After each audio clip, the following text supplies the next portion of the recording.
आज मैं आपको एकदम सिंपल तरीके से भंडारे जैसी क्रीमी और मिलाईदार चावल की खीर बनाना बताती हूँ कैसे बनाई जाती है। ये खीर खाने में बहुत ही ज़्यादा टेस्टी लगती है। तो चलिए देख लेते हैं इसे कैसे बनाया जाता है। खीर बनाने के लिए ये हमने 50 ग्राम बासमती टूटे वाले चावल लिए। इससे खीर बहुत ही ज़्यादा टेस्टी बनके तैयार होती है। अगर आपके पास टूटे वाले चावल नहीं हैं तो आप साबुत चावल का भी इस्तेमाल कर सकते हैं, और आप चाहें तो किसी भी ब्रांड के टूटे वाले चावल का भी इस्तेमाल कर सकते हैं। 1 लीटर फुल क्रीम दूध। जब हम फुल क्रीम दूध से खीर बनाते हैं तो खीर बहुत ही ज़्यादा टेस्टी, क्रीमी और मलाईदार बनके तैयार होती है। तो चलिए बनाना शुरू करते हैं। हमने जो चावल लिए थे उनको हमने 3 से 4 बार अच्छे से पानी से धोने के बाद आधे घंटे के लिए फूलने के लिए रख दिया था। अब ये चावल फूल गए।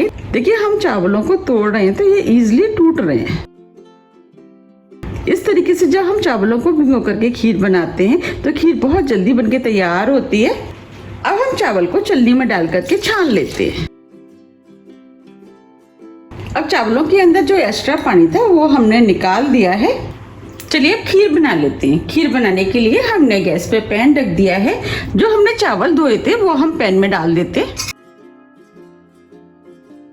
अब हम चावलों को मीडियम फ्लेम पर 2 से 3 मिनट के लिए भून लेते हैं, क्योंकि भंडारे में जो खीर बनती है उसमें भी चावलों को इसी तरीके से भूना जाता है। उससे खीर बहुत ही ज्यादा टेस्टी और सौंधी सौंधी खुशबू वाली बनके तैयार होती है। हम इन चावलों को नॉन स्टिक पैन में भून रहे हैं, इसलिए हमने इसके अंदर घी का इस्तेमाल नहीं किया है। अगर आप नॉन स्टिक पैन में नहीं भूनने हैं, सादा पैन में भूनने हैं, तो आप इसमें हल्का सा घी डाल दें, जिससे कि चावल नीचे तली में लग करके जले ना। 3 मिनट करीब हो गए हैं। अब ये चावल भी भुन गए हैं। अगर आपके पास साबुत चावल है तो उन चावलों को इस तरीके से भूनने के बाद मिक्सी में डाल के हल्के सा पीस करके भी इस्तेमाल कर सकते हैं। अब हम फ्लेम को ऑफ कर देते हैं। अब चावलों को प्लेट में निकाल लेते हैं। ये हमने चावलों को प्लेट में निकाल लिया है। अब हम इसी पैन में खीर बना लेते हैं। तो पैन में हम 1 टेबल स्पून पानी डाल देते हैं।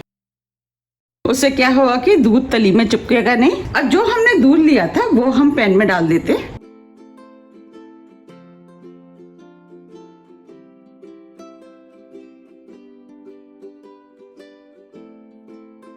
अब हम दूध को फुल फ्लेम पे गर्म होने देते हैं। दूध बॉईल हो गया है। अब हम फ्लेम को स्लो मीडियम कर देते हैं। अब दूध के ऊपर जो मलाई है उसे हम दूध के अंदर मिक्स कर देते हैं।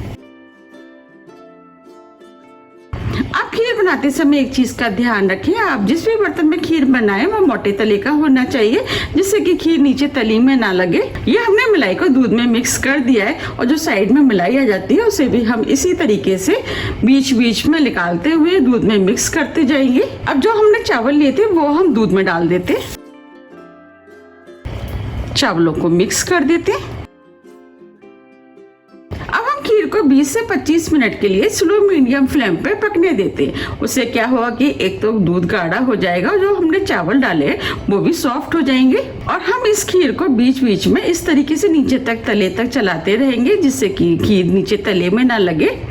और जो साइड में मलाई आ जाती है उसको भी हम इसी तरीके से निकालते हुए दूध में मिक्स करते जाएंगे। अब हम खीर को पकने देते हैं।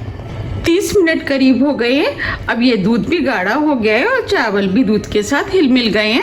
अब हम चावलों को चेक कर लेते हैं। देखिए हम चावल को दबा रहे हैं तो ये इजीली दब रहे हैं। देखिए अब हम खीर में ये थोड़ी सी हमने केसर ली थी, जिसे हमने दूध में भिगो दिया है, वो डाल देते और केसर को मिक्स कर देते हैं। केसर डालने से एक तो खीर देखने में सुंदर लगेगी और खाने में भी टेस्टी लगेगी। अगर आपके पास केसर नहीं है तो कोई बात नहीं, आप इसे बिना केसर के भी बना सकते हैं, वो भी खीर खाने में टेस्टी लगती है। ये हमने 1/4 कप चीनी ली है, वो डाल देते हैं। चीनी आप अपने टेस्ट के अनुसार थोड़ी सी कम या ज़्यादा भी कर सकते हैं, लेकिन इसके अंदर 1/4 का चीनी बिल्कुल ठीक है। अगर आप ज़्यादा खाना पसंद करते हैं तो आप थोड़ी सी ज़्यादा डाल सकते हैं। और चीनी को मिक्स कर देते हैं। चीनी डालते समय आपको ध्यान रखना है कि चीनी चावल पकने के बाद डालें। अगर आप पहले डाल देंगे तो चावल पकने में काफ़ी टाइम लग जाता है।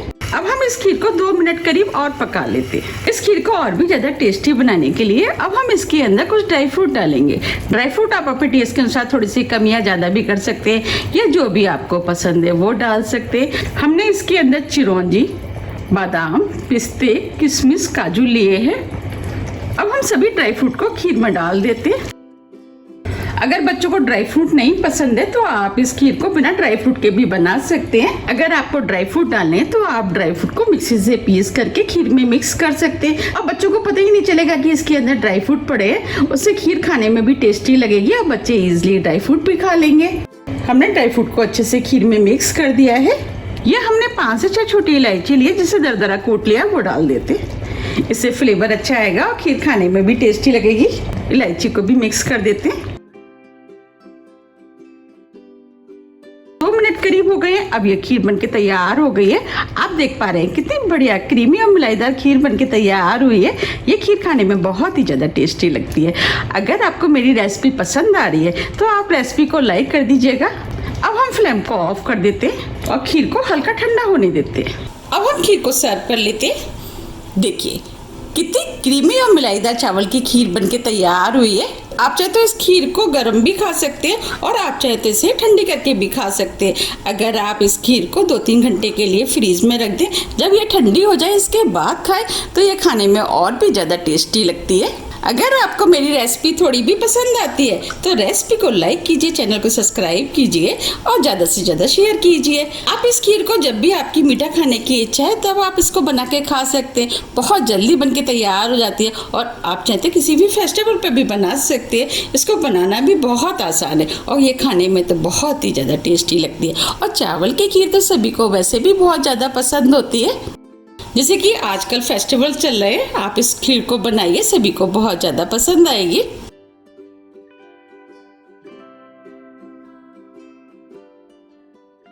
आप देख पा रहे हैं बिल्कुल बनी है ना भंडारे जैसी क्रीमी और मलाईदार खीर। आप मुझे कमेंट्स करके ये भी जरूर बताइएगा कि आप इस खीर को कब बना रहे हैं। बाकी में ये खीर बहुत ज़्यादा टेस्टी बनके तैयार हुई है। आप मेरे कहने से एक बार इसको ज़रूर ट्राई कीजिएगा, आपको भी ये बहुत ज़्यादा पसंद आएगी।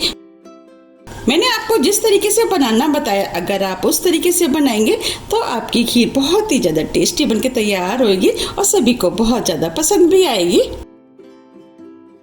अब हम खीर के ऊपर थोड़ा सा ड्राई फ्रूट डाल देते हैं, जिससे ये देखने में और भी ज़्यादा सुंदर लगेगी।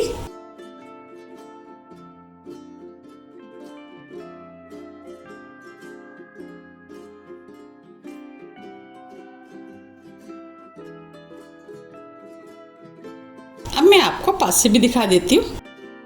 देखिए कितनी क्रीमी और मलाईदार बनके तैयार हुई है और मेरी तो देखते ही खाने की इच्छा हो रही है। आप भी मुझे कमेंट्स करके बताइए कि आपको ये खीर कैसी लगी। अगर आपको मेरी रेसिपी थोड़ी भी पसंद आती है तो रेसिपी को लाइक कीजिए, चैनल को सब्सक्राइब कीजिए और ज़्यादा से ज़्यादा शेयर कीजिए। अब हम फिर मिलते हैं इसी तरह की टेस्टी रेसिपी के साथ। जब तक के लिए नमस्कार।